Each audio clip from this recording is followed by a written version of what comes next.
Best of 9 series, as we have in the bottom left-hand side, our blue Zerg player from Jin Green Wings, it is Rogue. In the top right, still awaiting to hear on some team news from this man. Our red Terran player is ByuN. And excuse the very quick pause as I just quickly fix the health bar settings.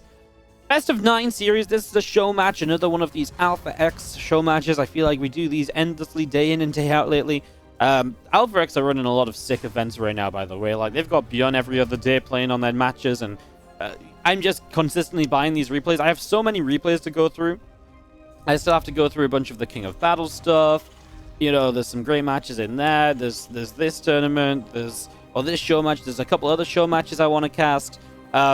Basically, I'm stocked up on StarCraft to cast for the next few weeks when DreamHack is on. So I'll be able to do some replay casting and stuff. But we've also got our own stuff to cast while DreamHack is on as well, in the form of a Fallen Leaves Invitational and stuff. I'll talk about that more later as we get into this best of 9. So this is just a best of 9 straight up show match. ByuN taking on Rogue. Should be kind of exciting. I talked a little bit the other day when I casted ByuN solo that I hadn't really seen much of ByuN's TvZ. When we saw it, it was excellent. I think his late game maybe needs some work, maybe needs some help getting there, but early game, mid game, he looks terrifying. Super aggressive, super active on the map, very good multitasking, very good control. All the things that make you excited about ByuN usually seem to be apparent in his TvZ right now. So honestly, we'll see what Rogue comes out with, because we always know Rogue can be very hit or miss, especially in these online events and, you know, little one-off things. We'll see if Rogue comes out as the absolute monster that he is today, or if he maybe comes in at half powers. Sometimes I think you can say about Rogue's performances in these cups. But you never know, right? Because sometimes he does show up in these events and he's just like, you know what, I don't want to lose today. And then he plays like an absolute god and you're like, well, shit. It's impossible to put a bet on Rogue, because you never know what's going to be showing up. So yeah, Rogue ByuN best of 9. Obviously, we'll just say, if you're watching this on YouTube, hello, how you guys doing? Thanks so much for watching on the YouTube channel today. Don't forget to hit that like button. Let people know that you like the video. You can comment down below. Let me know maybe what matches you've heard about lately. Maybe let me know about the new Frost Giant news. We were just talking about this before we started casting on the stream, but obviously Frost Giant, new studio, looking to make the next big RTS game. A lot of ex-Blizzard employees. Let me know in the comments maybe what you think about that, if you're excited about it. I'm super excited, and I'll talk more about it another time. Finally, of course, as we watch this Reaper take down a Zerglin already, he's going to get a drone kill. Oh, it just doesn't go down. Finally, of course, if you're really enjoying the content here on the YouTube channel, don't forget to hit that subscribe button. You guys know it helps a lot. It goes a long way. And yeah, we're trying to push 35,000 YouTube subs by the end of the year, which is totally possible. If we keep up or build up a little bit more momentum than what we've got right now, we can absolutely get there. So do check that out. All right, so to dive in properly onto the game, we see a 3cc opening. Obviously, that Reaper does pretty well. Unfortunate not to get that one drone that went super low. Obviously, now regenerating. But yeah, 3cc from ByuN, so he's very happy to play kind of a... well, this is actually... Sorry, I didn't see the second barracks. My apologies, guys. There's a second barracks in here. That's really interesting. Okay. It's still a super fast 3cc, though. This is like a 2... It's not even a 2-1-1. This is a weird little build order from ByuN. I actually don't think I've seen this, because the 3cc is on the regular timing, more or less. It's built at, what, 245-ish? A little bit after. Maybe like 250? Well, I mean, honestly, that's like... It's not, it really is kind of the regular timing. It is off, you know, one gas. He's just added an extra barracks on. And yeah, this Overlord's going to come in. Honestly, this Overlord might just turn away. Yeah, this is almost the beauty of this play from ByuN. Because this Overlord comes in, he's like, oh, 3cc, stim... You know, he's still building Hellions, cool. What he doesn't realize is there are actually a lot more Marines on the way out than he's expecting, and maybe that builds into some kind of like a Hellbat Marine with stim attack? Off of 3cc, the economy is still strong? I honestly don't know. I'm surprised, ByuN. I mean, the gases are super late, his tech will be late, because this is obviously a lot of mineral output, right? You're building 3 Marines at a time, 2 Hellions, you have to invest in 400 minerals of this CC, then an orbital. There's a lot of minerals outgoing. There is the starport. Obviously, that won't sync up with stim or anything. Yeah, I'm going to keep a few units off to the side. The question is, does Rogue go for the rescout with this Overlord? I see a few Marines now, but... Yeah, I don't know. I feel like you just see... He's going to come in, he's going to see the factory backs away. He actually loses the OV and gets supply block. New Overlords are on the way, but... Okay, this is such a weird build already. This is such a weird build. I mean, now you go to the starport to the reactor. So you can just go into, like, drop play after this. I do wonder. I was thinking maybe we see an armory. Look how much gas there is. I know 2 medevacs are about to start, but I felt like you could get an armory and make, like, a Hellbat Marine attack. When's this going to hit? Like, 6 minutes? You have, like, 4 Hellbats. Oh, sorry, 6 Hellbats. Yeah, there's the armory. 6 Hellbats, a good chunk of Marines, double medevacs. At, like, 6 minutes in the game. Like, that can be game-ending to somebody who kind of feels like they're very safe because they're playing against a very greedy kind of standard play without much else going on. Allion's going to go out down the bottom side. 3rd CC going to land out in the front. Marines are going to make their way out to the bottom. As the Hellions show up here, a couple of creep teamers already taking some damage, so a bit of creep being picked away at.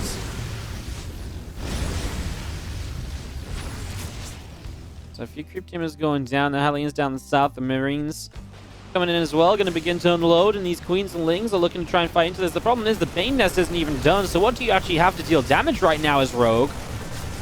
These Lings are going to run in. I mean, the Hellbats protect the Marines quite nicely. The only thing is the Marines took a lot of damage from the start because the Queens were able to target those because the Hellbats were in the back. So the Marine count is going down. And because of that, there's not actually as many Marines here left over as I would have maybe originally expected. I mean, there's still a few, don't get me wrong. He's killing every Queen, and Queen's obviously massive.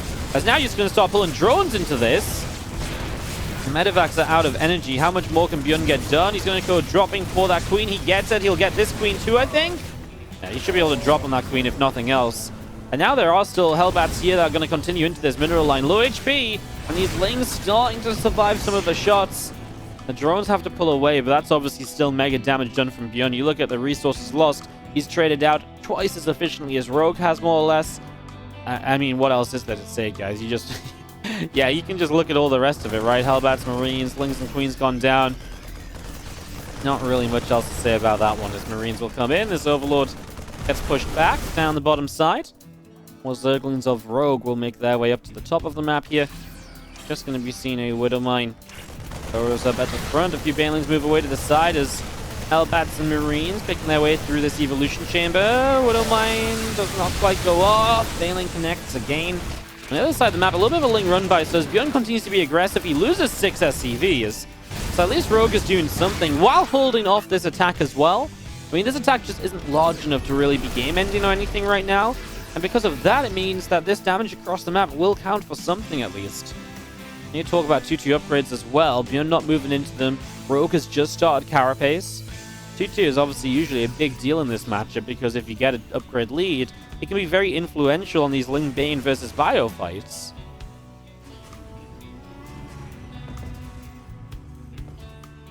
Tech Lab will finish soon on the factory as the extra Mutalisks still on the way out.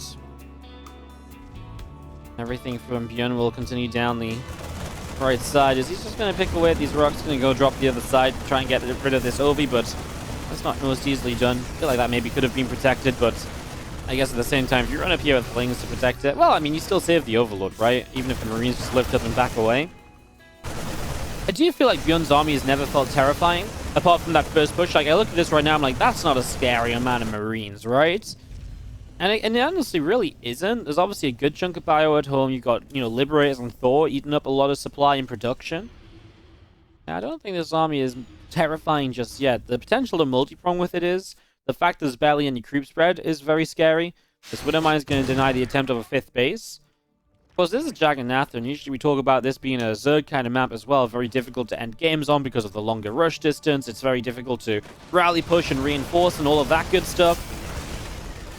That's just going to be seen. The Widow Mine will burrow up, gets targeted down right away, but now ByuN's just going to sit here and target down Mutas. I think he doesn't care about how many Marines he loses if he's trading out for Mutalisks. Picks away at the Balins in the bottom right as he keeps on pushing, and he's going to go to the bottom corner, and well, there's a Liberator here that's going to force... Oh my god, he actually gets the first set of Banelings with the Widow Mines. So he actually slows down the defense. The Liberator does okay, and he's actually going to lift up and get out of there for the moment because the Mutas just can't respond in time, and they have to go and deal with this Liberator, which has now picked up 8 drones, 10 drones in total. As the Liberator in the main that's helping out as well.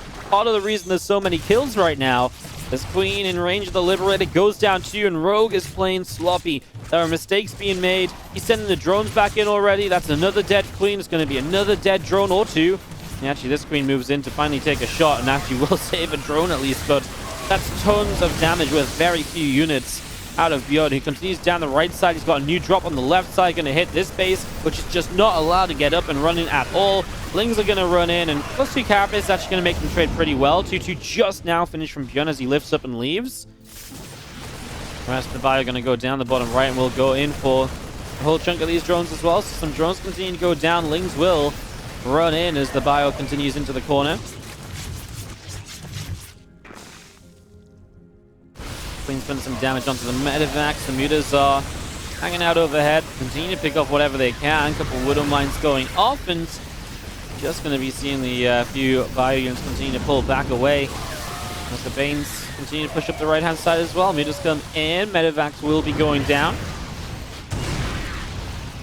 The mine shots so far are good as, again, mutas, lings, all of this continuing. We see ByuN unloading in the main base. And a couple of these mutas going down already. Some mutalisks already getting picked up. Just going to intercept now, and that's going to be all these mutalisks going down. Medevac goes down as well.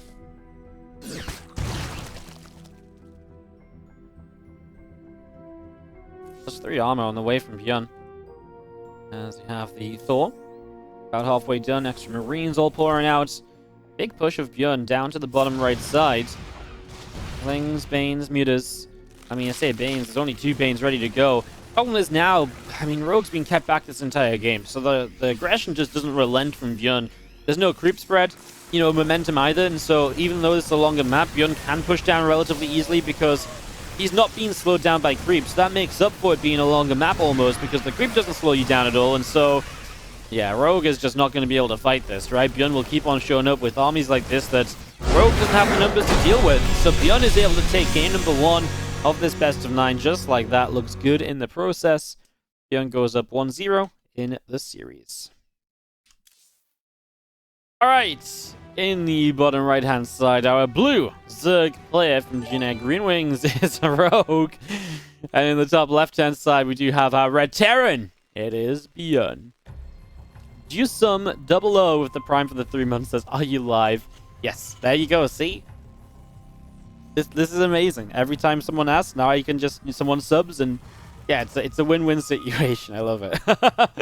all right. Jokes aside, Submarine definitely feels like ByuN just won on Rogue's map pick, and now this is ByuN's map pick. Generally, in the best of 7, best of 9, there are no vetoes for the first round of the maps. In the best of 9, obviously, in best of 9, sometimes we repeat a couple of maps, but in general, this is a best of 9, no map vetoes, so you just get straight up picks. So it feels like Rogue got to pick map 1, Jack and Natha, probably the most Zerg-friendly map out there. ByuN, bit of a funky build, caught him off guard, took the momentum and wins the game. So here we come on to Submarine, a map that Zerg players hate to play on. You know, when was the last time you saw Zerg players picking to play on Submarine? It's almost always vetoed in TvZ best of 3s because Zerg will just not play on it. It's the polar opposite of Jagannatha. It's short. It's super quick to push across. It's not easy to take a lot of bases on.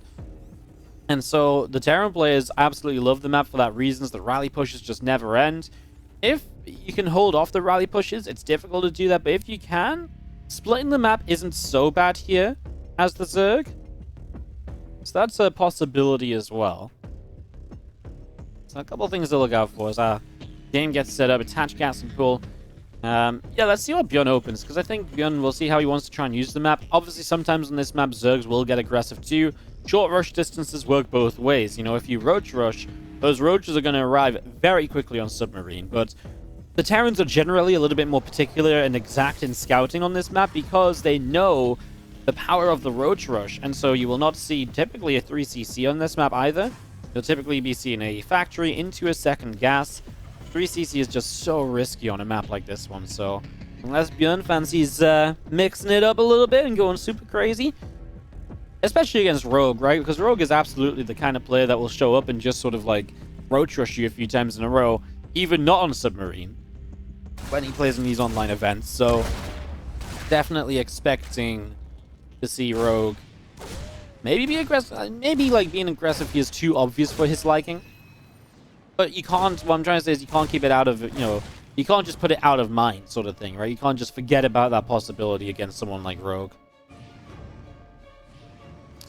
Alright, well, we do have a The Reaper obviously trading. There's actually 6 lings here instead of 4, so that's 2 more lings than you usually see early. Not sure if that's just because of the size of the map or anything, and yeah, that's an interesting one. 6 lings definitely aren't really what you usually see. You only need 4 lings to defend the Reaper, and then what do the 2 extra lings do, right? Just, yeah, nothing. Maybe if there was a second Reaper, and maybe he was expecting ByuN to go 2 Reaper kind of harassment on this map, that's my best guess as to why Rogue would build 6 lings here. If there's a reasoning behind it, of course, there's a possibility. Just press Z one too many times. You know, as much as I hate to say it, sometimes the pro players, they do that. I've definitely asked some questions in DreamHack interviews where I'm like, so why did you do that? And the guy was like, yeah, made a mistake. And I'm like, cool.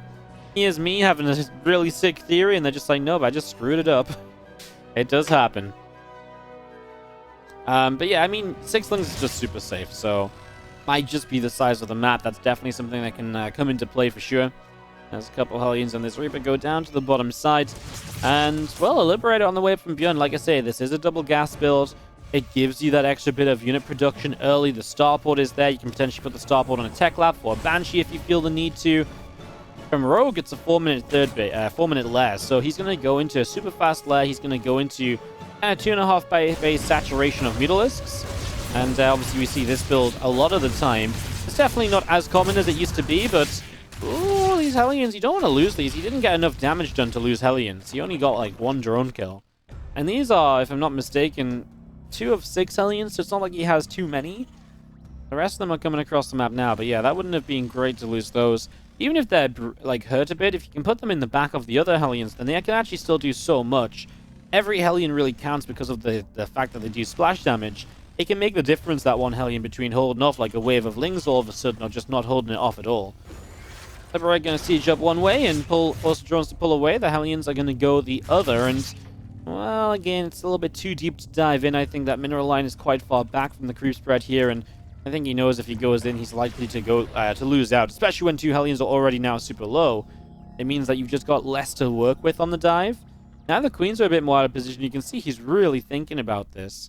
If anything, he might just be trying to scare Rogue into being like, hey, look how easy it would be for me to get to your mineral line. Maybe you should make a few more lings to cover that, right? Because if you can convince Rogue to build a few more lings instead of drones, that's obviously a winning, that's a winning strategy for you. Liberator takes down the Overlord, the other Overlord.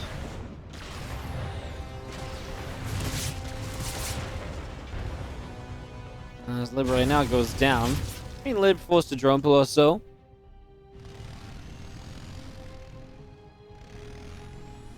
Aliens coming through.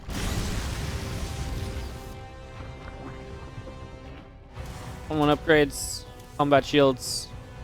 All of this coming out right now is Bane Nest, Spire. Continue to come through right here. These few Hellions of ByuN will continue to set up out the front.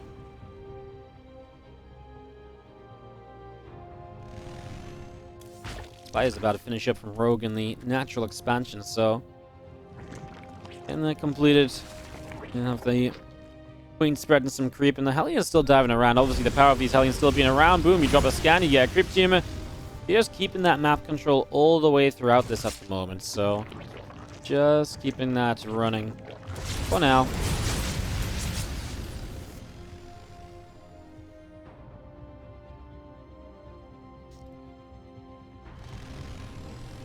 Here comes the push from ByuN. Marines, tanks, 1-1 is going to finish up, so this is the first real test for Rogue as to what he can do about this. The problem is, 8 meters just got built, so they're going to start going across the map. I mean, ByuN's not really ready for Mutalisks at all, but is Rogue ready for this fight? He doesn't have Baneling speed yet. Usually when you go up against an army like this, because you don't have upgrades, you have Baneling speed to help out against it, but this time you just don't. Hellions are actually at home, so they can deal with these Zerglings easily. Now we do see this push forward, but the tanks really do just support very well, and obviously the Mutas alone can't run into that. Maybe the Mutas can come around the back now as the Marines push forward, looking for the cancel on the 4th base. But there are 2 siege tanks, so you get one of them. The other one still alive and kicking. Still feeling pretty good.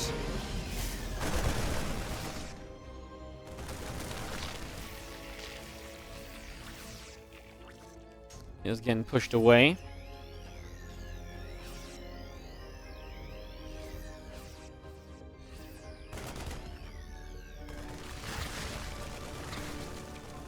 Is continuing to set up at the moment. Just going to be seeing the Marines, the Hellbats, Here as well, I mean, bringing these Hellions across the map and being able to put them into use as well definitely helps out. Let me just get in. Ling's going to go straight on those SCVs. The rest of the Marines pulling back. I mean, obviously counterattacking. One way for Rogue to maybe get back into this after losing the fourth, but ByuN's going to get here. I mean, the upgrade difference, by the way, is still 1-1 to 0-0, so the fact you go mutas, this is what the mutas need to do. They need to find damage to make up for the lack of upgrades. These few Lings go down. The mutalists get pushed back.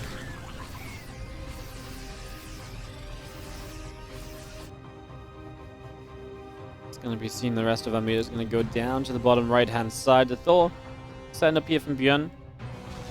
Sorry, the tank setting up here from ByuN is still just sat there, not the Thor.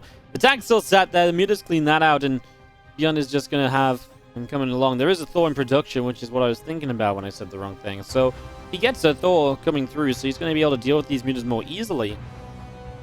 Obviously, well on the way to 2-2 upgrades as well. So once we hit 2-2, then you really start talking about a situation here where, you know, you're up on upgrades once again. You can really make some stronger pushes happen. And again, it's a map that's very small, very easy to reinforce across. The one good thing for Rogue is he's finally pushed ByuN back, so you get some creep spread moving. You know, with this creep spread, this is a completely different scenario to what we were talking about previously. Like, on Jak and Natha, the creep was nowhere in front of the bases. The problem is on this map is that it's such a short map anyway that the creep might not be enough to slow the Terran player down. And as you have the couple of shots coming in. Already those mutas taking damage. The 2-2 upgrades will be finishing soon. Just coming around the bottom side. A few Marines taking some shots. The Thor fires from ByuN and able to hit into the group of mutalisks there. Everything from Rogue still out down the bottom side. Now we do have a scan coming in. Hellbats and Marines are going to come straight through the center to pick away at some creep tumors here. The mutas, it's a lot of them. They're going to go dive into the natural expansion. So turrets repaired pretty quickly. He actually keeps that turret alive a long time. At the same time, those 16 SCVs went down in the third base. The Baneling attack is good. I feel like ByuN's not doing enough on the map just yet. He needs to kind of get moving. He's going to pull away. He needs to take advantage of this 2-2 upgrade timing, but the pressure from the Mutalists is really stacking up to be a little bit too much right now. Thor shot into the center of them. The Marines to help deflect. I mean, Rogue has like a 40 supply lead, but 2-2 can absolutely turn fights around.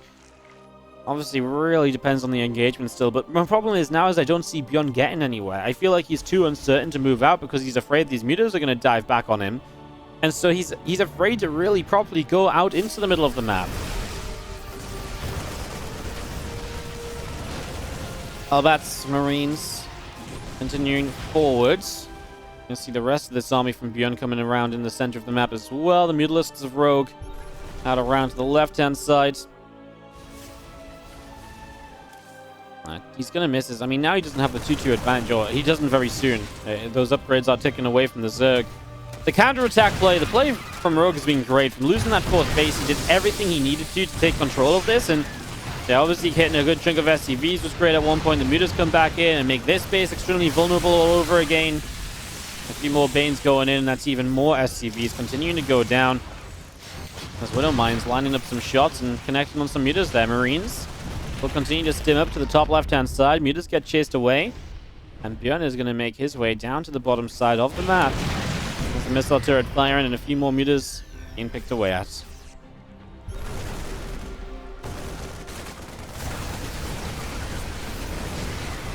All of these Banes continue to move on through. The Marines in just some, I mean, just not enough numbers, right? So they can split as well as they want to. That just doesn't really matter.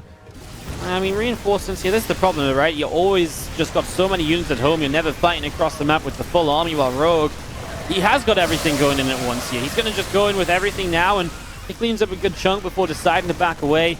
It keeps ByuN's numbers low. Obviously, ByuN has never made it out to fourth base, something we've not really mentioned, but, you know, that's one of the issues, right? ByuN just never able to get off of 3 bases here.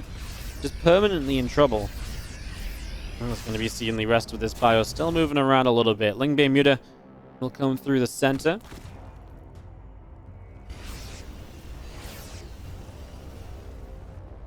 Bio back around the top side. We're going to be seeing a whole chunk of Banelings morphing in here from Rogue. They are going to be setting up as our Lingbane army. Comes around the left. We're going to be seeing the Orbital Command will go to the 9 o'clock position.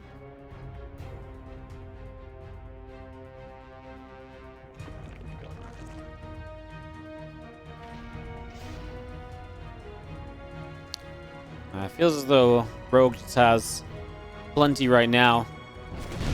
Shut this one down. Just gonna go running in. The Ling Bane gonna go straight through. And this is not a fight you win as ByuN.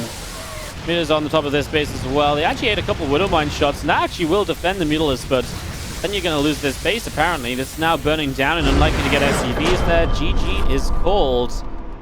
That will be that. Someone said we just missed a Baneland landmine. Yeah? I'll have a quick check through the last couple moments. Because I can believe it. I do see Burrow. I just don't know. Did he like retreat from this fight and set up some Banelings and then...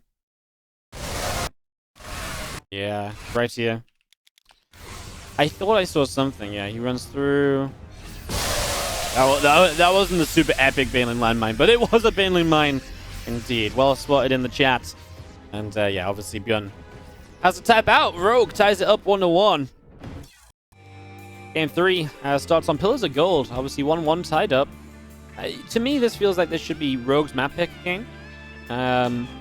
You know, if you think Jagannatha was Rogue's pick and then ByuN picked Submarine, this should go back to Rogue's map pick now, unless they do some kind of like ABBA sort of picking system where it goes like Rogue, ByuN, ByuN, Rogue.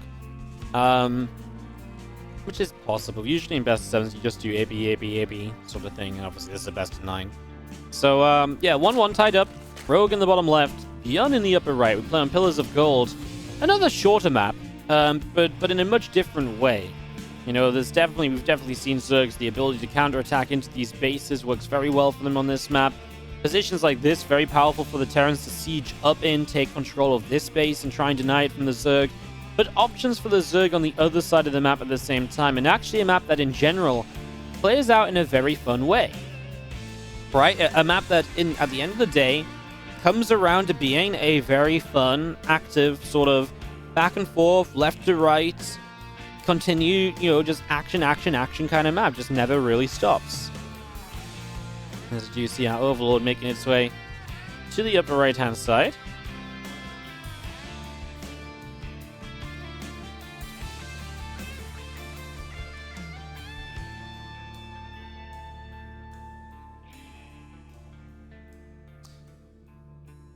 It's going to be seeing Hatch Gas and Spawning Pool coming in. Our Marine from ByuN is building up in the main base. The SCV comes down to build up a command center. Everything very standard here so far. So in terms of initial build order, there's not really anything to discuss just yet. See that command center coming down on the natural, the Spawning Pool.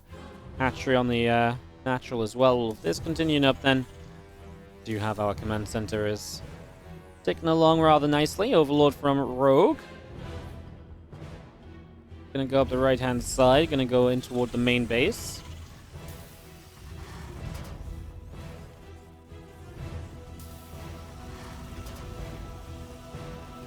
So second gas is gonna go down into the main. Just gonna be seeing this factory setting up as well. Going to finish very soon. And the reactor just about halfway done.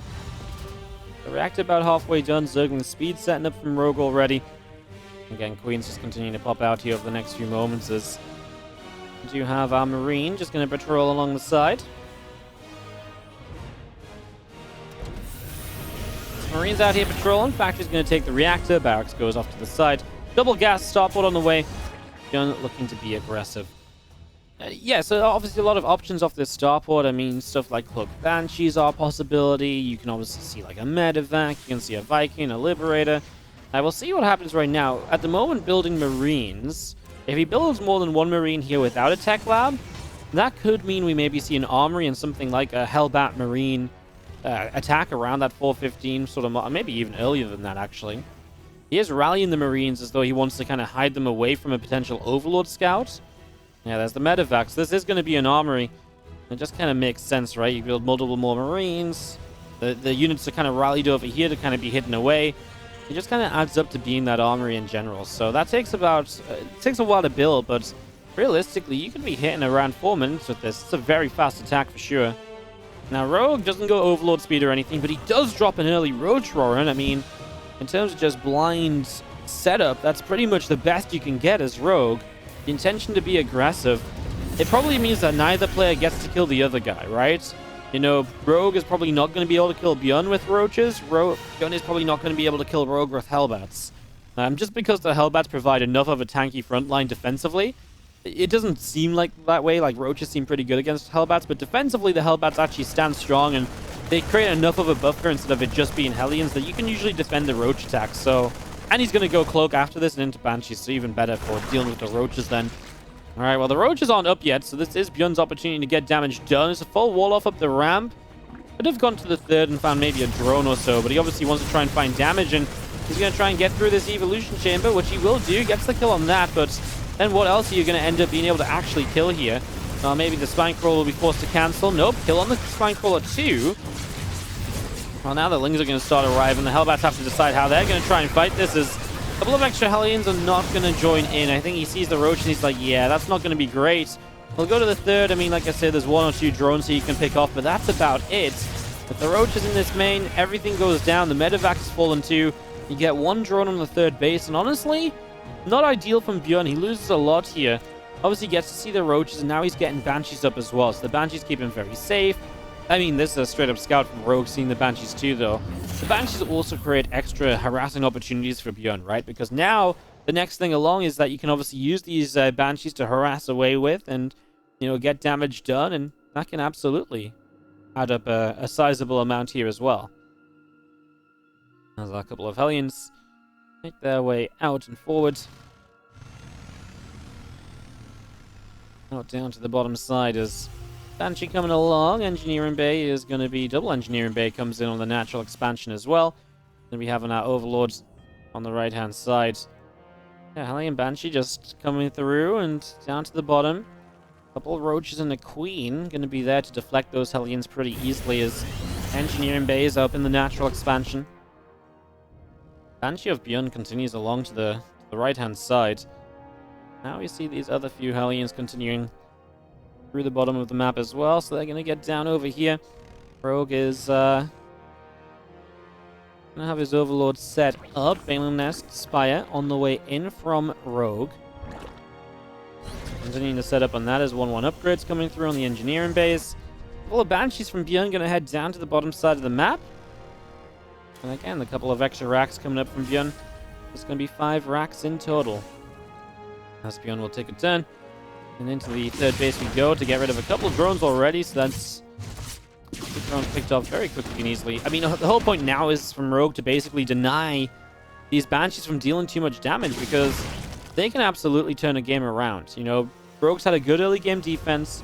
If you let these Banshees get 10+ worker kills, ByuN is right back in this game. You know, that early defense doesn't really count for much at that point. You know, right now it's great. But that, again, that is very much so the right now rather than the future. The Hellions actually got in for a few kills. Rogue obviously switching into melee upgrades into Bane Speed and Aspire, so Aspire is great because now you can shut down those Banshees in the next 30 seconds, and those Banshees should never really see the light of day again. ByuN actually pulls them back, so he's actually got a pretty good read on the timing here somehow. It's a good time for the Banshees to go home. I mean, they're kind of out of energy. They're going to come back through. Okay. I mean, to be fair, it doesn't really make sense for him to take them home because he doesn't know about the Spire. But if he took them home, he could maybe keep them safe and then find a way around the map again to maybe strike when the Mutalisks are trying to harass. And that's maybe when you still get damage done from this, potentially. Oops, sorry. Just dragged the mini-map there accidentally. Marines and a couple of tanks will continue to the bottom side. A couple of Banshees will make their way along, start to activate onto this hatchery. So Hatch taking a bit of damage.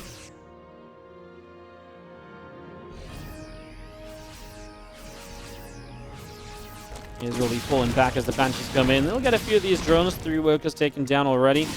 Now comes back in. We'll get a Queen. Queen gets picked off as our Marines. Tanks coming back up the top side.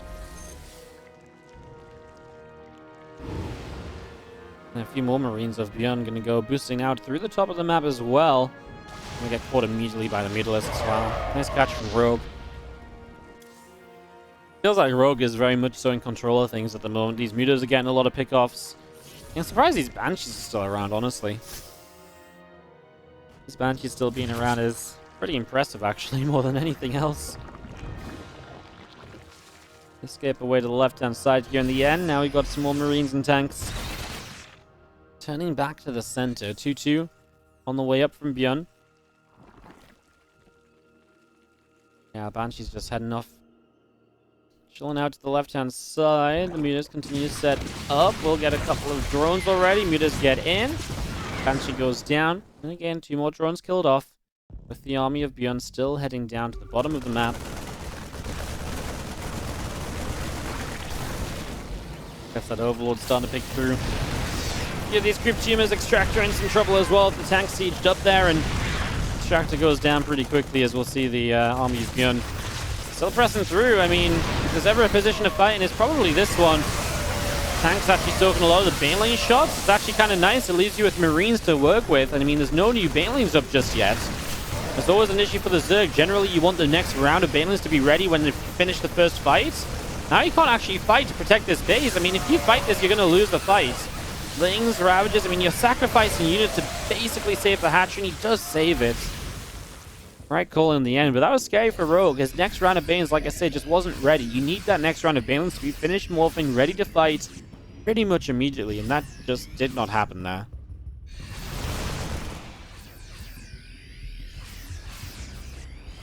Well, he doesn't going to go across. I mean, the thing is, he's left this base open. No queens nearby for transfusions. Like, all ByuN needs is like a split second to jump on that base, and it's going to go down. Meanwhile, ByuN is struggling to mine from the third as Mutas show up there once again, forcing the pull away. ByuN's just going to target this hatchery down, no doubt in my mind. That's it's an easy kill from the health bar it was on. As, hey, these Mutas are committing onto the Thor, but there's Marines to support it, so the Thor survives, and the Mutas are going down, and that's a big set of kills. As ByuN will move up the right-hand side. Need a Ling Bane Ravager all in the center of the map there. Huge chunk of drones from Rogue making their way over to the left side. Will mine away on this hatchery, and it's going to be seeing the Lings and Mutas just going to come in overhead. The other Bane's going to show up as well. And just going to come crashing through as it's a good catch from Rogue in a way, but I wonder if he actually killed enough to justify his losses. Right now, Rogue is trailing in supply, and ByuN is still pushing forward. Rogue's actually building extra roaches into play. Like, he was obviously, like, that's weird to me. Usually you can just make Ling Bane meter work. Like, the few Ravages from earlier, whatever, they're a thing. He never lost those, right? But now to build extra roaches, he obviously feels as though he can't rebuild the muta count. He's obviously lost mutas over the last few fights. And so he feels like he needs more than just Ling Bane. And because he's not got the mutas anymore, they're too expensive to rebuild into. He's going to try and go roaches instead, just full out, all-out ground power. But it almost devalues the rest of these mutas because 6, 7 mutas don't do anything. But if you bring that number back up to 18, but then those mutas have value again. So I'm not sure about the decision to go roaches. I mean, it's just kind of a weird choice. He is going to clean up this fight. He is going to push ByuN back. So, I mean, that is a win. We're talking about 2 mutas left in the game, by the way. Now 1, now 0. So the mutas are gone. Oh, no! The double corrosive bile hits the double medevac, and he actually gets the Thor on the lift up. I thought the Thor might take some shots there, but it went into the medevac, and then it went down for sure. Oh, what a cleanup from Rogue in the end. Does that turn this on its head? Is that enough? Problem is, you're still 4 base against 4 bases, Rogue. You're 73 drones. In a game where you're trading 4,000 resources worse, I think you need to be doing better than this, honestly. But Mines will go to the far left-hand side. The Roach Ravager sets up.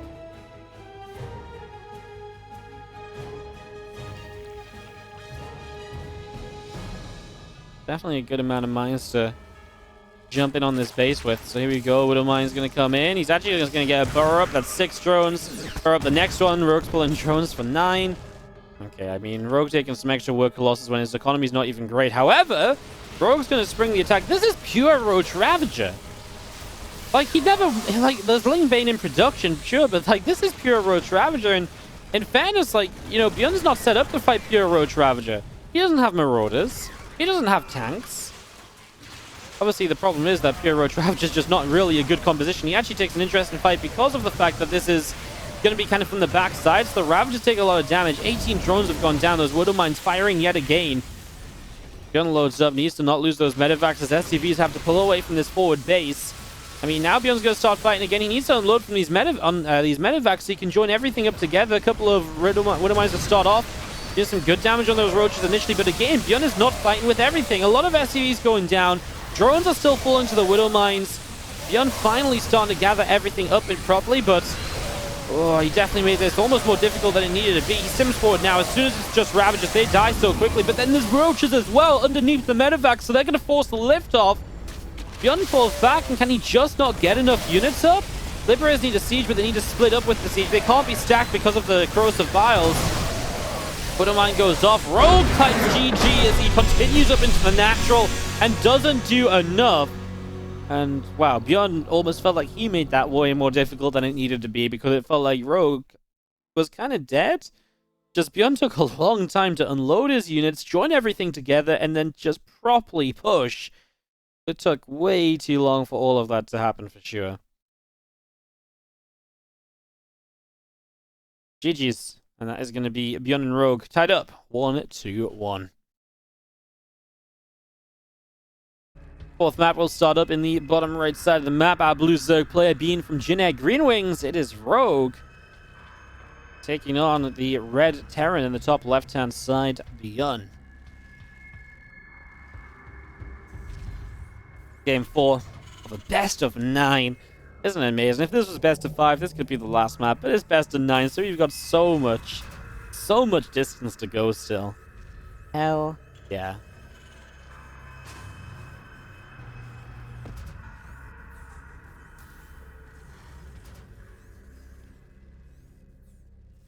Alright, well, a barracks about to build here, so nothing aggro to begin with from either side. No pool first from Rogue either. It is Lightshade, it is one of the large maps.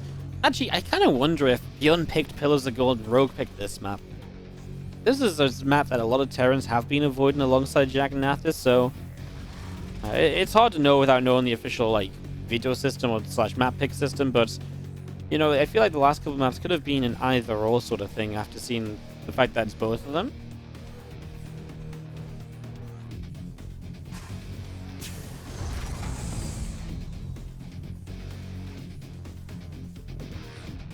Overlord pushing forward from Rogue up through to the upper left side.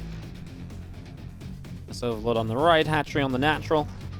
And we do have the spawning pool on the way. Nothing really to talk about here on Lightshade just yet.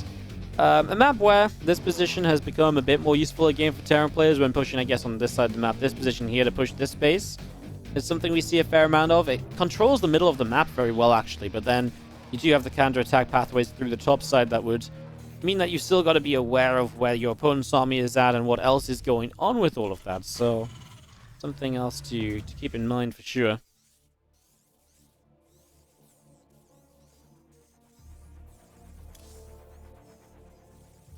Factory is building here from ByuN. Getting that factory up and running. Couple of queens on the way out. A few lings on the way.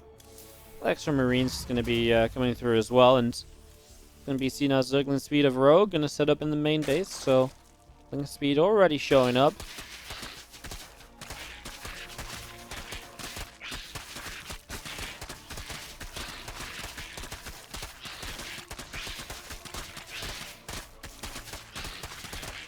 He's going to pick away at these rocks. Queen just going to sit there injecting Hatchery on the front.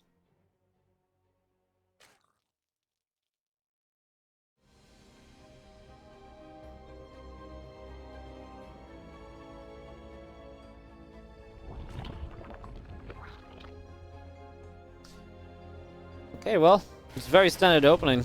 I don't know what I was expecting, really. I guess kind of this. It is going to be double gas again from ByuN. He's obviously really liked a couple of aggressive builds, some stuff that hits pretty early on here. As the starboard's going to be finishing up, and we'll see. I mean, again, kind of rallying back away from the entry point of the Overlord, so maybe we just see an armory a second time around. He's got the best EV in position, so it's just going to be a hellbat attack once again from ByuN. Alright, so again, aggressive. Rogue spamming lings. This is really bad for Rogue.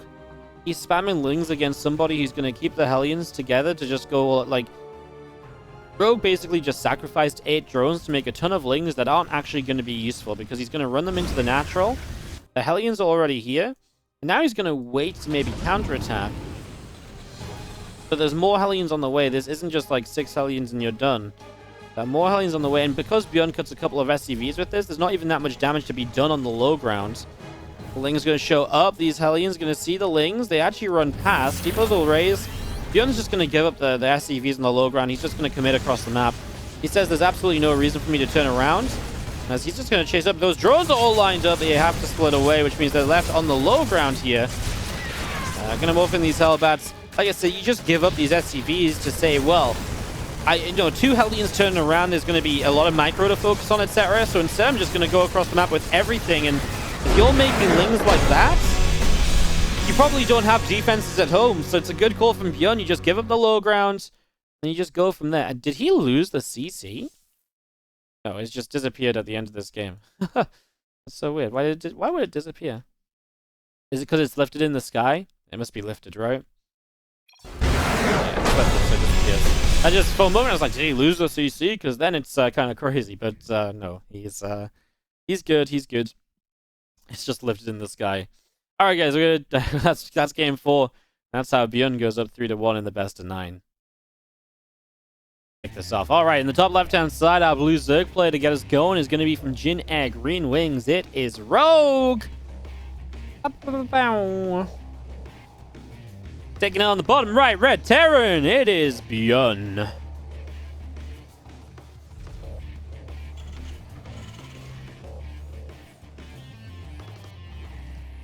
Map 5 of the best of 9.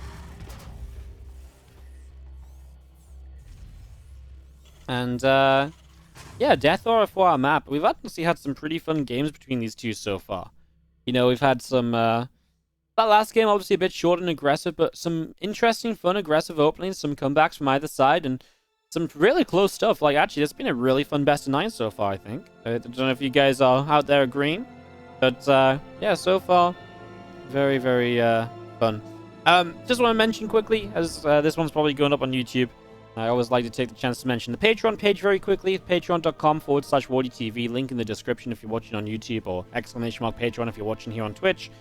Patreon, great way to support my content.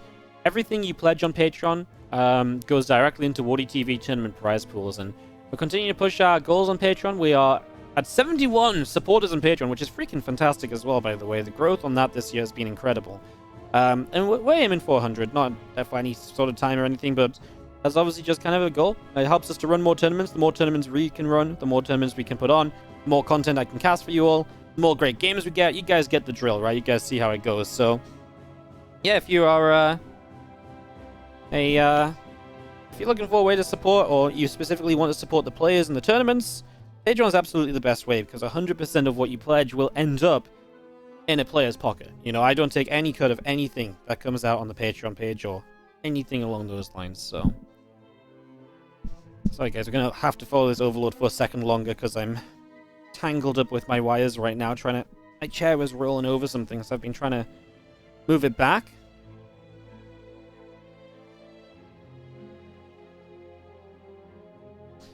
Okay, cool. So, overload. Hanging out over here. A couple queens on the way up. Ling speed is building.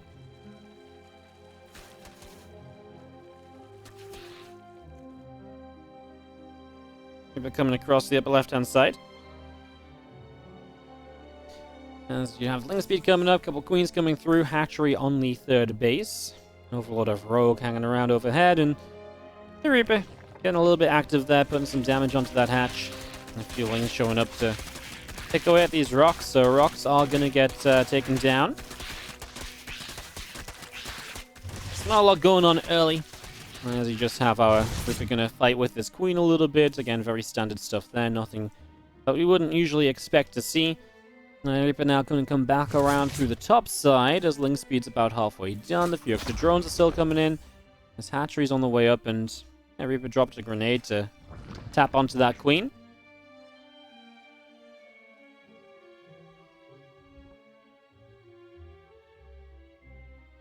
Well, Widow Mine's just building up from ByuN.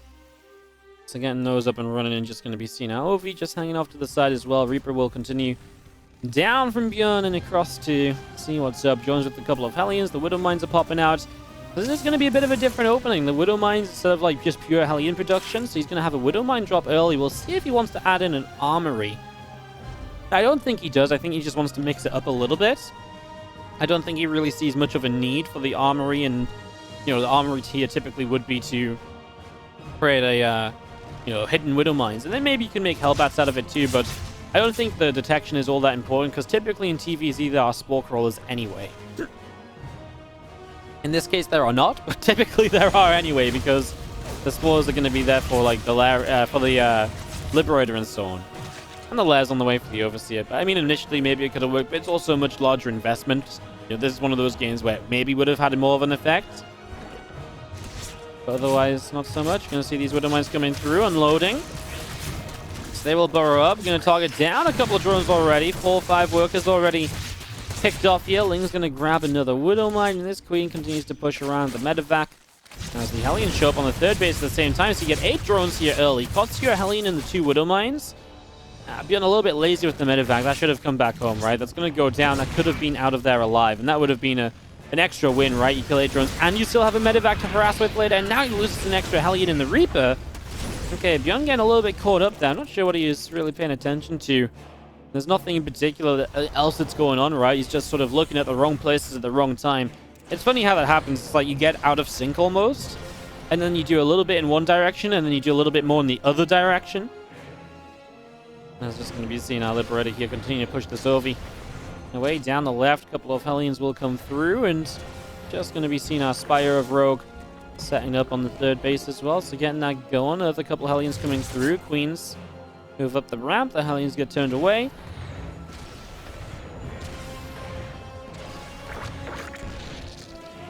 Overlord gets splatted as we'll see a couple more creep teamers dropping in from Rogue and pushing down this right-hand side.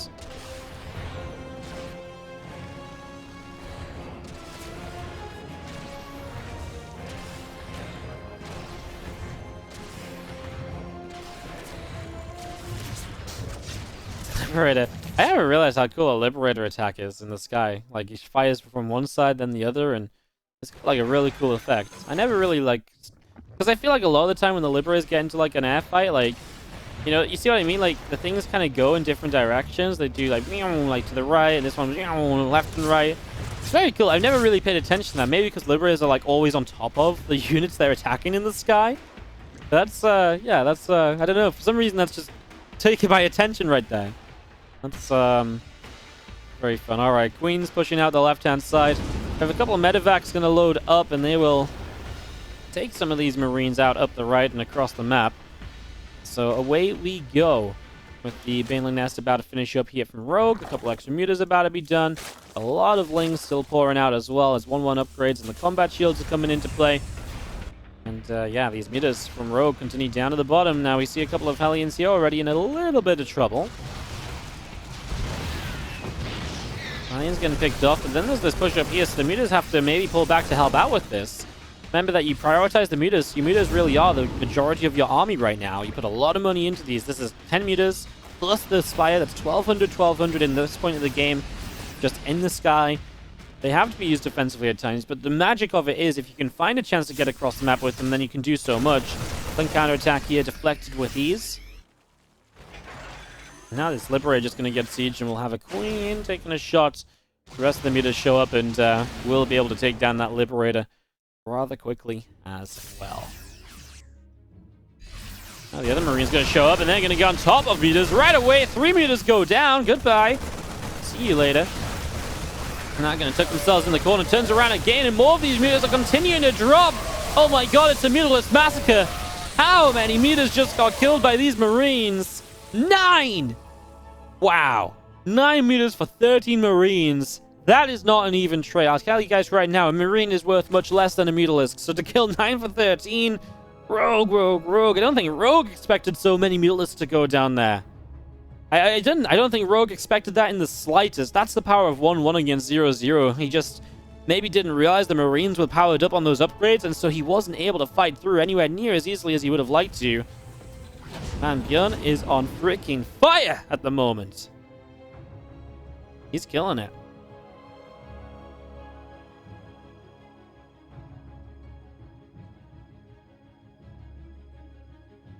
As we'll go back over the right-hand side, the Sense Tower is building up from ByuN. Wings, mutas maybe wanting to dive in on this here. The Marines being picked away at. Medivacs pulled back a little bit again. I mean, it's another 2 Mutalisks going down. Rogue cannot sustain a Mutalisk count right now because of his own bad decisions, right? It's his own fights. It's not like ByuN's playing fancy or ByuN's playing cool. Like, maybe ByuN's target firing a little bit, but come on. Like, you know, you can't just play not expecting ByuN to target fire down Mutalisks, you know? ByuN will target fire down singular Banes amongst Zerglings. He can target fire Mutas, right? So it's Rogue making these decisions to fight that just are not the right decisions in the slightest. Now ByuN's getting some group spread pushback as well, because he's coming up to being on 2-2. I mean, the big thing is Rogue has a ridiculous economy. For whatever reason, he has 97 drones. It was 98 just before he built the hatchery here, I think. So he was on 98 drones. I mean, his economy is astounding. You look at the income graph, and it's way in favor of Rogue. So this resources lost tab can absolutely be made up for, as ByuN has just been not quick to a 4th base, right? It's been pretty 3-base focused, but he's not found a way to really deal a lot of damage to Rogue, and so Rogue is kind of running away with the economy a little bit. And that will keep Rogue in the game for now. So despite the trades being bad for Rogue, there's absolutely a way back into this because of the fact he's gotten up to that work account as easily as he has done. I wonder if that's maybe even had an impact so far as well. Like, he's taken some fights expecting that he had more, but in fact, he had less. Fire Force is setting up in the center. Ling Bane will come around through the middle here. Now moving around the right side. Lings are going to come in and jump in on those couple of Marines. Fire Force of ByuN going to go pushing up the top. A few Creep Jammers being picked away at. Hive, Burrow, +2 melee, +2 Carapace, all on the way up still. ByuN is going to make a push around over this right-hand side. Got a lot of Lings and Banes making their way down the bottom side here. Widow Mines will be going off to clear up initially. The other few Lings backing away. Bane's actually going to find a good fight over here. The Terran army was kind of split up. I mean, the Lings that went bottom side obviously got killed off, but the Banes did find a good chunk of units to the top. Well, Rogue might just have enough to survive onto Hive Tech with. We've not really seen anyone get up to, or Rogue get up to Hive Tech in this series so far, but this might be his chance. Hive's halfway done. A lot of Lings still on the way out.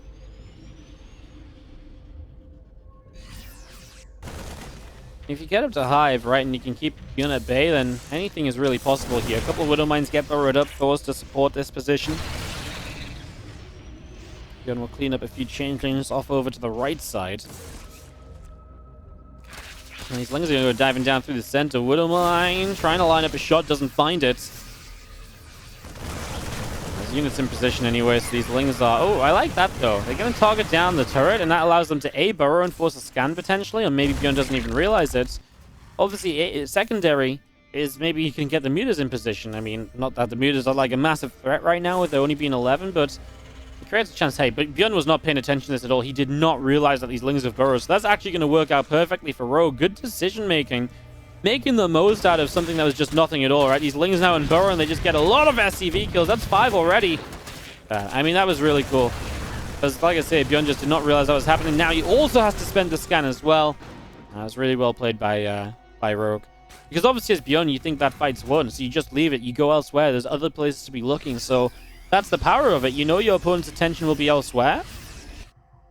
Cooks very well as we see Adrenal Glands coming up here from Rogue right now. 2-2 upgrades continuing to come through. A lot more Lings on the way. The Ultralisk Cavern finishing up in the main. Lings will start to make their way in once again, trying to see what they can do. The Mutas grabbing a Widow Mine is now our bio army of ByuN still setting up. Widow Mine connects on a few units at the front already. The Banes will get taken down as well.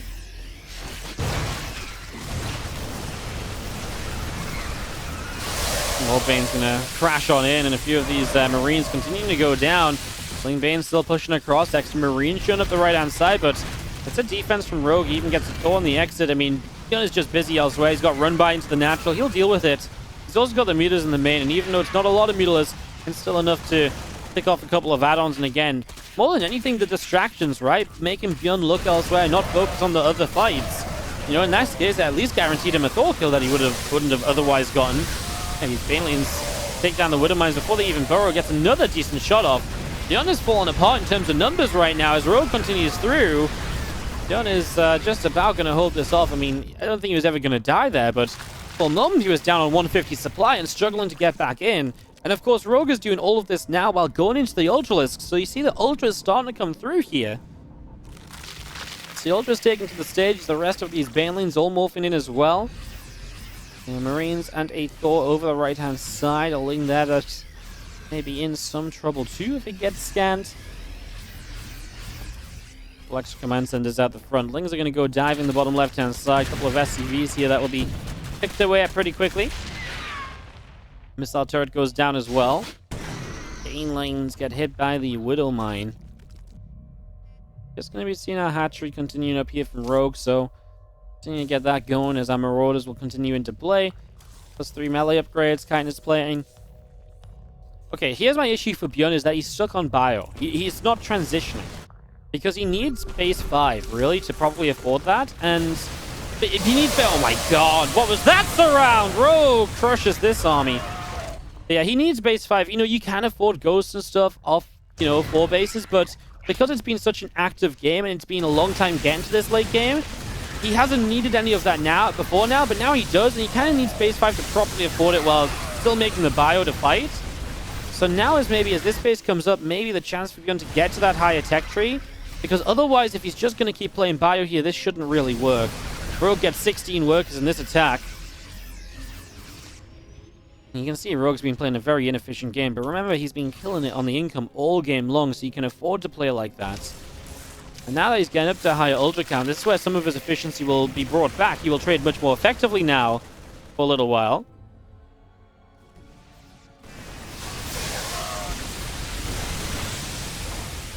Veins going down. Ling Meter Ultra out into the center. Bio still fighting. Hatchery taking some hits. Letting up a little bit as a few Banes crash on into Marauders. Things are going to run through. Marines getting picked off. The Ultralisk here. Putting some good pressure out onto this depot as well. So the depot taking even further damage. And now this Ling Ultra Muter army will continue to move up to the top side. Everything else from ByuN going to pull back into the middle of the map.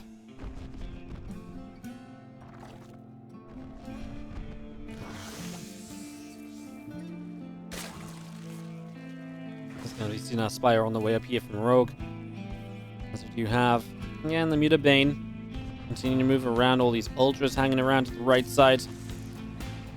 This Medevac going to come up the right with these few Marines. Going to get caught by a set of Mutas, so trying to drop around, having no success here. This Baneling connection on the Widow Mines. I just don't even know. Widow Mines actually did very well. Only 7 SCVs. At the same time, this attack moves in. The Thors tank a lot of these Banelings. Honestly, minimal losses given the circumstances, and ByuN actually continues to trade well in a scenario where I didn't think he would, but at the same time, it doesn't matter, because he doesn't have a 5th base. He can't stay. You're 17 minutes deep in this game. Main is gone. Natural basically gone. You know, 300 minerals left here. Third is... Well, that's the 4th, and that's already looking barren. The 3rd is about to be on 4 patches as well. You don't have the money to trade. Even if you're trading really well, you don't have the money to trade. If this is the scenario, now you're going to lose this orbital that's trying to become a 5th base. Means Mutas might be able to just kill those Marines. Yeah, they weren't right-clicking on the orbital, so they're actually just going to get the Marines first as well. And that's going to be another orbital going down.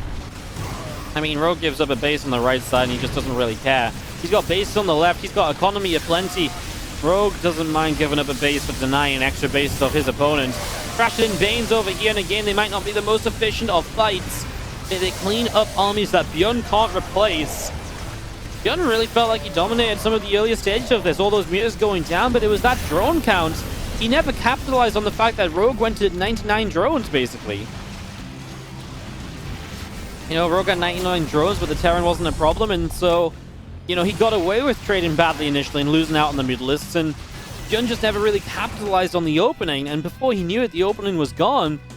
And that's why Rogue started to really control the game a lot more, get armies up that can work, and was obviously able to make it work out in the end. Two more Widow Mines on the way up here from ByuN as the bio army of ByuN pushes to the upper right side. Things are going to go running down here, going to start getting a bit of a surround. Bane's moving through as well. The Mutas overhead will pick away at the rest of this too, and just going to get rid of everything. That's going to be GG from ByuN, and Rogue is going to take game number 5. He's going to keep this series alive. I honestly thought this could have ended here. But Rogue says not ended here, right? But I feel like ByuN could have gone up 4-1 and we could be on the way to, the end of the series already. But no, Rogue says no. And it goes to a 3-2 scoreline. Like I say, Rogue keeping the dream alive. ByuN, still 2 maps from victory. Rogue is 3 away. Going into Game 6. And another map on the board, showing us he ain't messing around. Our blue Zerg in the bottom left-hand corner is Rogue from Jin Greenwings. Taking on the top right-hand side red Terran player, it is ByuN. And that is an SCV onto the map. So ByuN looking aggro here for game number 6. Okay. Interested to see how this will continue on then.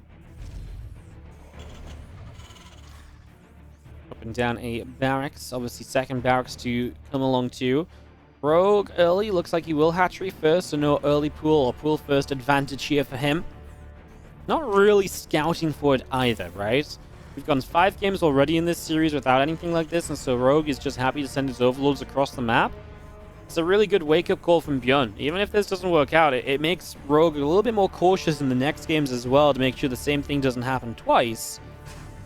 And that's why it's always powerful to mix in this proxy racks, because it can do so much in terms of forcing your opponent to scout, give up some early economy to scout, send overlords in less than ideal, positions to get across the map in the end of the day, but they need to go elsewhere to scout first. Of course, right now, just Rogue has no idea, right? So this is also kind of a far-off proxy, because you got to come all the way down here, and that's because it's gas-based, and it's going to be Reaper-based.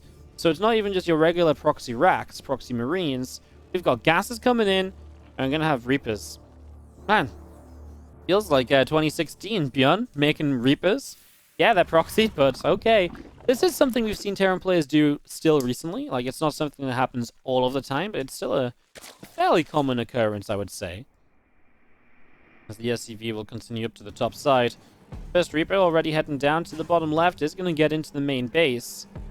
He's going to be hopping up into the main and going to pick away at a drone already. So drone doesn't go down just yet. So drone just about survives. Gets to be a spore crawler. Drone goes down. And, well, there's the first Lings popping out. So again, this comes as a surprise to Rogue.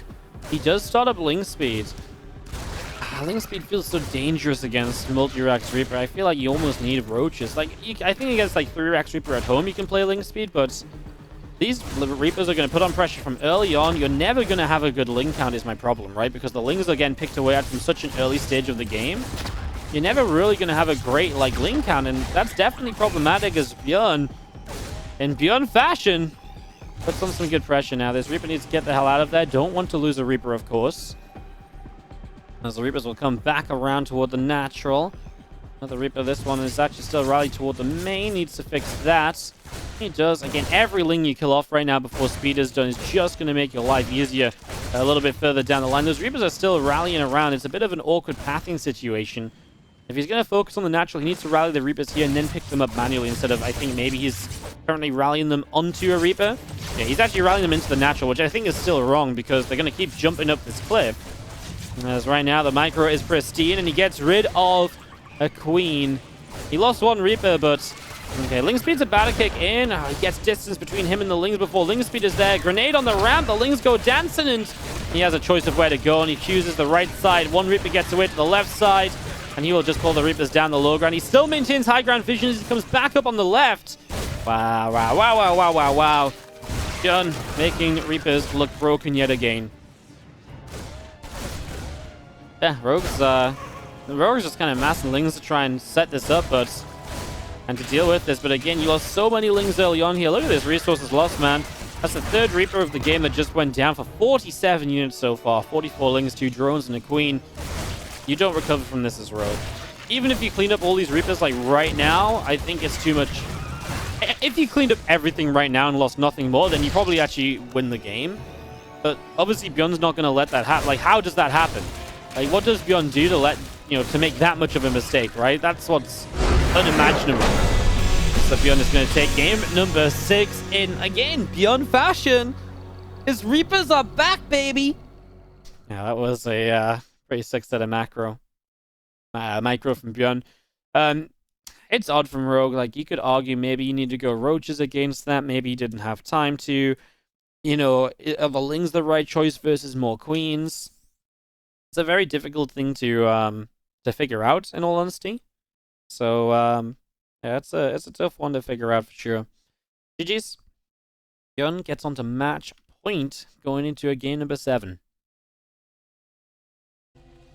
Alright, bottom right-hand side, our blue Zerg play from Jinair Green Wings. Needs to win to keep it alive, needs to win 3 in a row. That's not impossible, to be fair. Just talking about the difficulty of being down in a best of 9 and like how, you know, like a 3-0 deficit or like a 4-0 is like, it's how do you come back from that? But I feel like 3 maps in a row, it's doable, especially when you consider that we're getting into kind of the later maps here right now. Romanticide is the only map we've not seen so far. And then you get a couple new maps as well, so you probably get one of your own map picks as Rogue. So if you win this, maybe you get one of your own map picks for the map 8, and then, you know, that can definitely help, right? That's definitely got an impact in the later stages, so...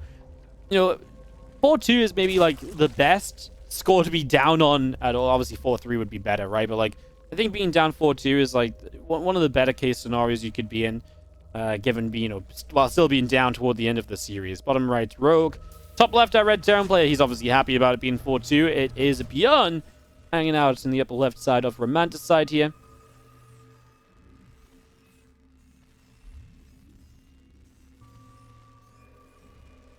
As we get this one underway. Hatch Castle and Pool, obviously, after the proxy racks last game, you maybe would expect Rogue to be a little bit more careful with scouting, but he just rallies the Overlord straight across the map, so it doesn't really seem to care too much.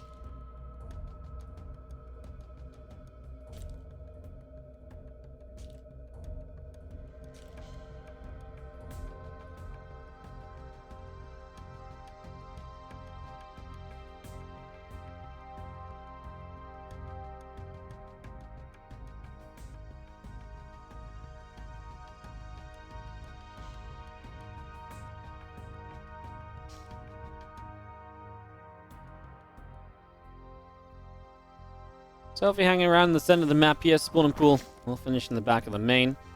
Hatchery will be done in the natural, and just going to be seeing a couple of extra Lings on the way out. A couple of Queens coming through. Overlord sitting tight in the center, and a command center on the natural as well.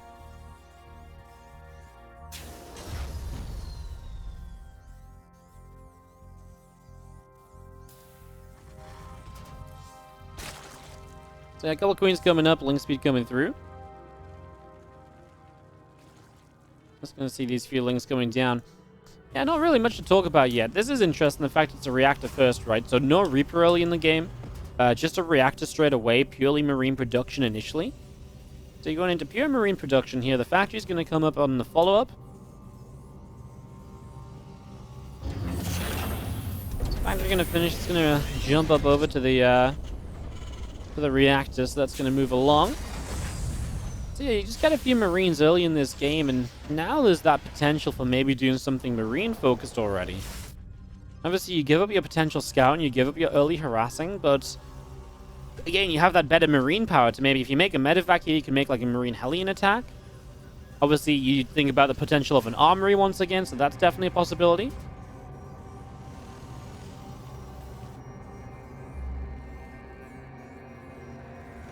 More Hellions coming through. The starport is going to finish up from ByuN. And ByuN going to drop a depot out the front there as well.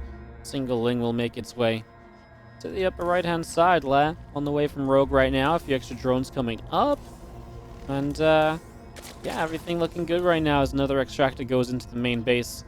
And this Soul Zergling of Rogue going to make its way around through the top side, across to the top left.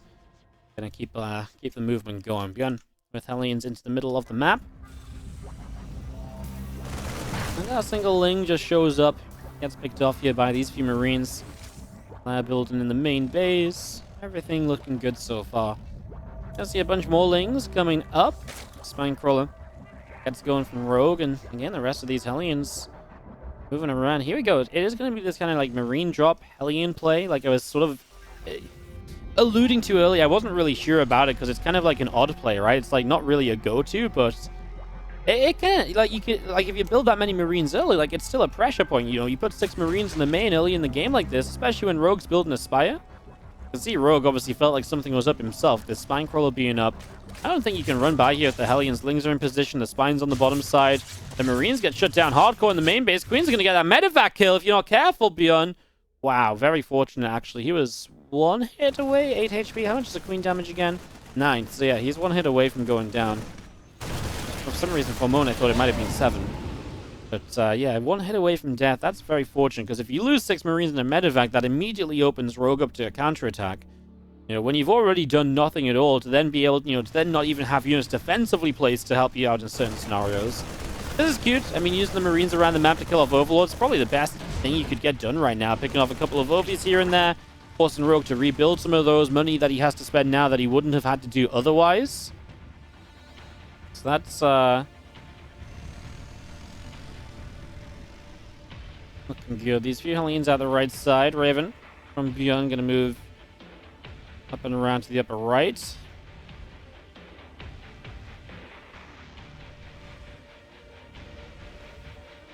Moving down the right.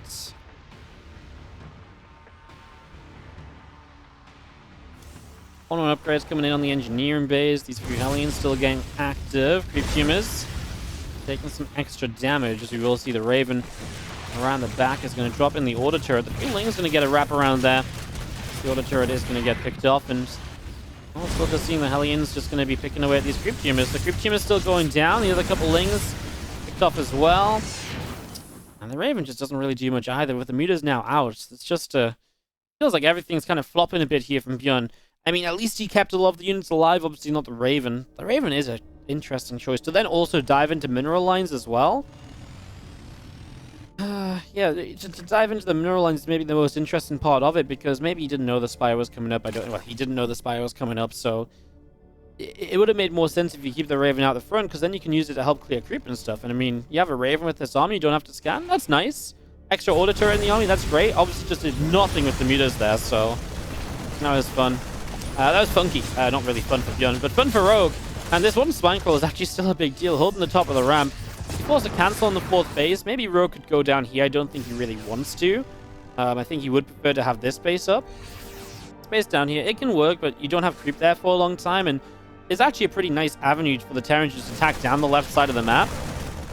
Whereas if they have to attack this base, it is further forward, but this base is also toward the Terran player, and this base forces the Terran to run through the center, and that really opens up a bottom side counter and a top side counter instead of basically just having a top side counter. So I like that a lot. These Marines and Hellions show up here, and right now the meters don't look like they're in good enough numbers to survive this. A few more Lings showing up as well. I mean, he doesn't have any Banelings right now, so these Marines are going wild. 13 drones going down as ByuN will continue to fight, and there's a lot of meters that continue to drop. A few more Lings streaming in. Medevacs will lift up. It's a cleanup in the end. Obviously, so many drones dropping is extremely painful as the meters get here. Medevac gets picked off. I'm just going to be seeing a couple of Widow Mines loading up. They are going to go down the left-hand side of the map as +2 armor starts on the engineering bay. No +2 attack is obviously kind of weird as well. No upgrades at all from Rogue. Is he just going to go? I mean, he doesn't even have a Baneling nest. Is he just going to go with Ling Muta to try and win the game? He's not redroning. He's not building upgrades. He's not doing anything. He dives in. The Widow Mine shot helps Rogue out, as now Rogue has the mutas flying through to get on top of units. And I mean, you get rid of the units here, you can maybe control the production lines. That's obviously a huge deal. The missile turret, because it's in the corner, can't be fully surrounded by SUVs, so it will go down too.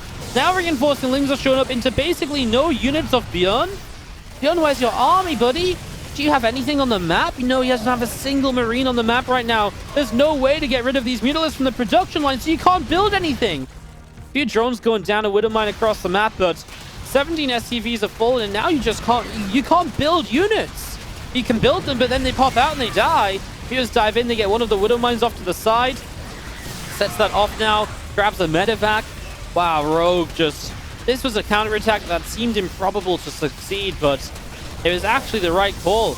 You know, from losing so much, he knows that ByuN lost a lot across the map, and it's that moment where ByuN is kind of just, his production isn't quite ready and pumping 10 Marines at a time. The reactors are still building. It's probably the last time he can make Ling Muta work. And he makes it work. He gets medevac, he'll get the turrets. Widow Mines aren't connected on anything of huge value here. He's going to get a big shot on the mutas now, but Yeah, then he's going to get this Liberator, maybe. There's another Widow Mine there. If that goes off on the... ooh, hits the meters again. Meters are getting kind of low. Can ByuN find a way to defend this? If the Widow Mine had just gone off on the Lings, maybe even the Lings that were in amongst the SCVs, that would have been horrible. And now you just stream a few Lings into that third base, and obviously there's no way to protect this. A few units will be on the way over. The Lings can turn around, and the Mutas to fight these. The Mutas would like to just have a few moments to regen, but at the end of the day, they honestly might not even really need it. 34 SCVs killed. What a counterattack from Rogue. Keep his tournament life alive. I say tournament life, the show match life alive. He was on the way out, guys. He was exiting. He was going down. Because now the Lings and the Mutas show up. These Marines chase. Widowmine's going to line up shots on a whole bunch of different Mutalisks there. And that is... this really is going to be it. A few more mules going down. Lings still running up in towards this SCV line. I just don't think ByuN ever gets control of this. I mean, the meter count's taking serious hits, right? But now we even see a few more meters coming up. The thing is, Rogue's economy is good enough to keep rebuilding stuff. It's just not good enough to compete with what ByuN initially had. But he's obviously turned that economy down. He shut that down. What a win from Rogue. What a turnaround across the map. That was, wow. I thought this game was over. I'm completely convinced that this game was over, in fact, for Rogue. And he found the one moment. He found a couple of favorable Widowmine connections. And Rogue's still alive, going to a game 8. Top left-hand side, our blue Zerg player from Jinnair, Green Wings, is Rogue.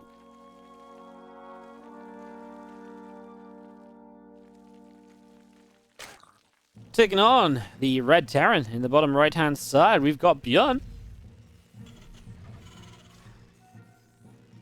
Game number 8 of this best of 9. Here on Submarine, so second time we see Submarine. Again, feels like this was ByuN's map pick.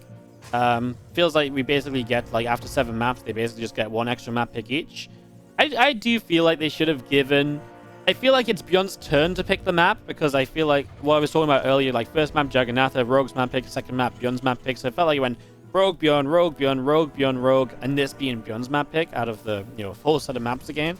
I feel like Rogue being down in the series, though, I think this would be a cool rule if it's like, you know, if you go to game 8, it must be 4-3, right? So I feel like it'd be cool to give the player who's down in the series the map pick first, to give them a chance to even it up. But then, I guess why change it to give the guy an extra advantage? It's his fault. He's already down, you know. So, yeah, I guess. But then again, you could argue that Rogue doesn't get to pick map 7, right? Because map 7 is just left over. I don't know. There's definitely a few ways you can look at it.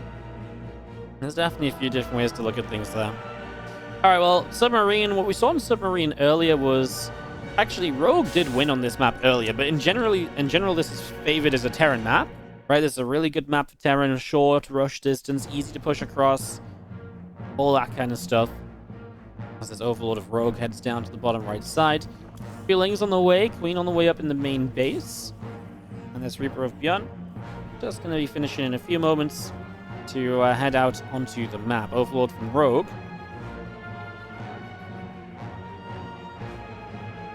Hanging out up on the high ground, the feelings coming in. This is the interesting part. Rogue's actually gone aggressive early. He's opened up with the pool first, right? So this is not the typical hatchcast pool we've seen from him every single game so far. And maybe, just maybe, this could lead us into a roach roaring early in the game. This is still 2 workers in gas. This could be a very fast roach roaring or other aggression for Rogue to try and take a quick win here on Submarine to maybe take us to an ace match. He returns back around to the bottom right. Ling speed is about halfway done. A few Lings are setting up on the bottom side.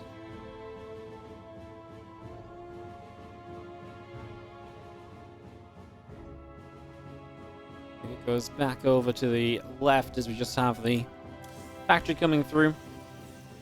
Tech Lab is building up on the barracks, and just going to be seeing the Lings from Rogue. Still hanging around on the bottom. Trooper comes in, grenade goes down, bops the drones a little bit. That's one drone already. The drone now becomes a spore crawler. It's going to cancel up, and again, ByuN just going to back away through the center. Ling's taking some shots. And yeah, Reaper back through into the middle here. Ling's going to go down the bottom right. Marines wanting to go in for the Lings, and SCV picked off already.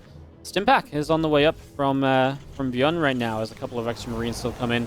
So he's gone into the double rack, so he's actually going to go for the 2-1-1. In the end, it's not hyper aggro from Rogue. We don't see a Rotron. He's got a lot of gas he isn't spending. I get worried about this because that's 200 gas in the bank you're not spending right now. And ByuN's coming at you with an attack at 445 that is not going to be chilling out at the Silas, right? Like, this is going to hit, and it's going to hit hard from ByuN. There's the Rotron. Okay, so you need to put this gas into something, in my eyes, as Rogue. Problem is, 2-1-1's actually very good against Roach attacks. Because if this is defensive, Roach is great, but I get the feeling it just isn't. And if you go aggressive against 2-1-1, the problem always is going to be the Terran has an immediate counterattack, and it's a serious counterattack. You need units. It's not like a Banshee can counter and get a few drones. It's not a couple Hellions can run by. It's a lot of Marines that can stim into a mineral line, kill units, and put you under a lot of pressure. Rogue has 300 gas in the bank. So 300 gas in the bank. He's going to make a lot of roaches here off 36 drones. Yeah, 2-on-1 is just so good in this scenario. The only way this could maybe go well is maybe you find your way around the army a little bit. I mean, Rogue sees the extra Marines now, so now he knows what's up. The thing is, if ByuN, maybe ByuN arguably does need a bunker as well. Remember that ByuN can also just pull SCVs to be the front line for his Marines, and that's a kind of a bonus in itself. As he moves up, he will complete the wall off. Roach is going to go down the left side. It's going to be kind of like an awkward-ish base trade to begin with here.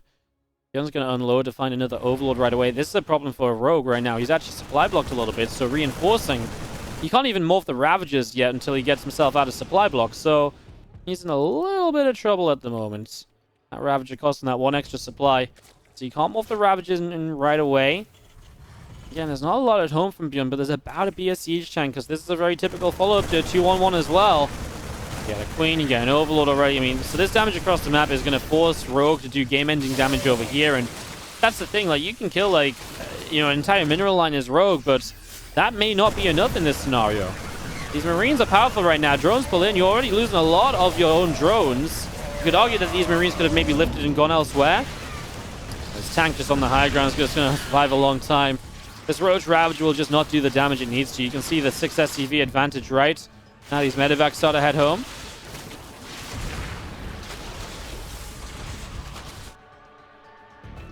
West of the Lings moving down. Engineering Bay goes down as well. A few Marines trying to fight.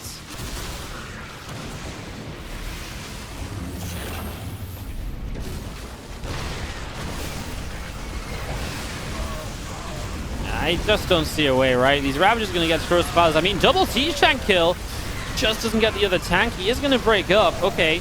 I mean, the tank shouldn't have been stacked at the end of the day. That made it a little bit easier for Rogue to really do something with this. Rogue is still just making units, though. So this is still just him making units against a Terran who's ahead in workers, who is about to get his natural back because these Marines are about to control that low ground. Okay, I mean, this shouldn't have been 2 tanks dead. There should have still been a tank here, right? And then it's just so much easier. Like, if we just go back a little bit, just a couple moments here, just to kind of recap why. Like, first of all, he didn't have high ground vision. So he has to go quite far forward. He has to get these Lings up to deal with the tanks.